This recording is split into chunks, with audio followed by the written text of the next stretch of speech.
I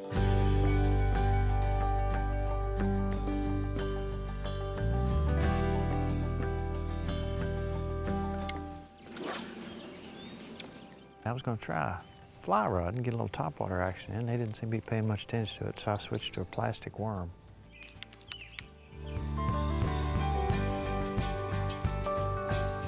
Okay, today we're at Cedar Creek Lake. Here's some facts about this little lake. Kentucky's newest lake. It was impounded in 2002, and it's approximately 762 acres in size. There's all kinds of submerged trees and vegetation.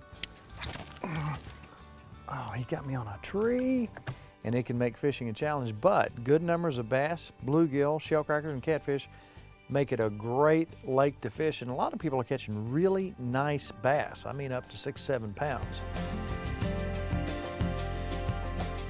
Great blue heron, and he's fishing, just like us.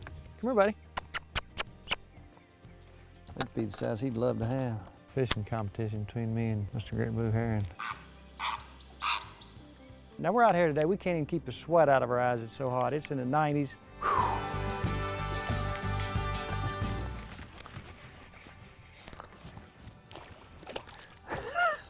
About knocked my glasses off with that one. Let me tell you what, when they hit, they really hit. Little fella, but fun to catch.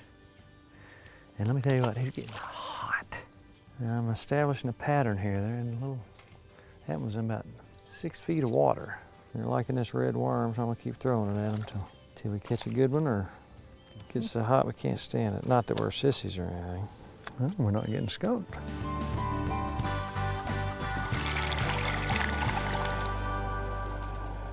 And we're basically just using a plastic worm with a Gamakatsu 3/0 hook and a bullet weight. We're just running that over structure. You know, worm fishing is a wonderful, wonderful way to fish for bass. It's a very, very finesse way to fish. And you have to feel that fish picking up that bait to know he's on there before you want to go set the hook. So basically you drag this across the bottom. When you feel that bass pick up that bait, you have to really stay in contact with your line. You have to keep all the slack out of your line and constantly feel what's going on with that worm. That's a fish right there. That's a good fish.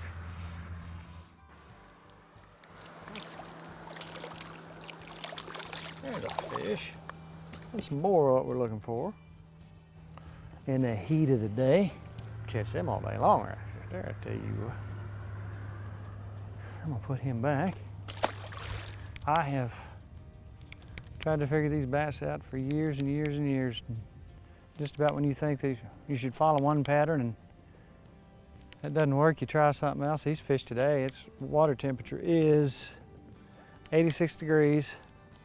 I'm catching most of these fish out of 2 to 7 feet of water. You know, you bass fishermen know this, but for those of you who have heard that song, it's too hot to fish, too hot to golf. Let me tell you what, I've had some of my best days ever bass fishing when it was just blistering hot. I almost couldn't stand it. And today's one of those days, I got so much sweat in my eyes I can't even see.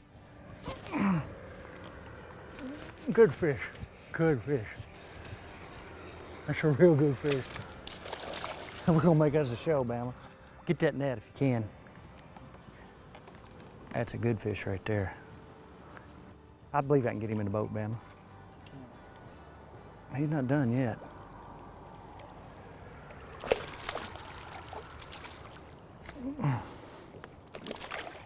Daggone, he's feisty. Here, let go of that. Let go of that, let go of that.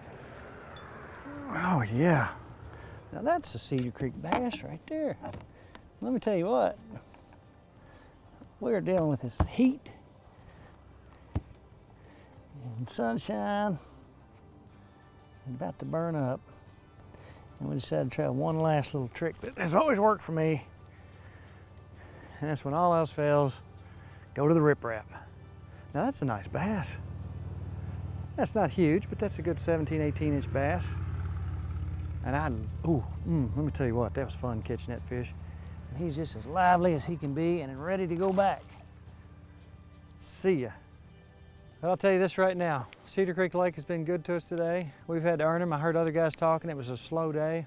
These hot days when nothing else is going on, grab you some bottled water, cooler, and head for your nearest lake and put you on a worm and go.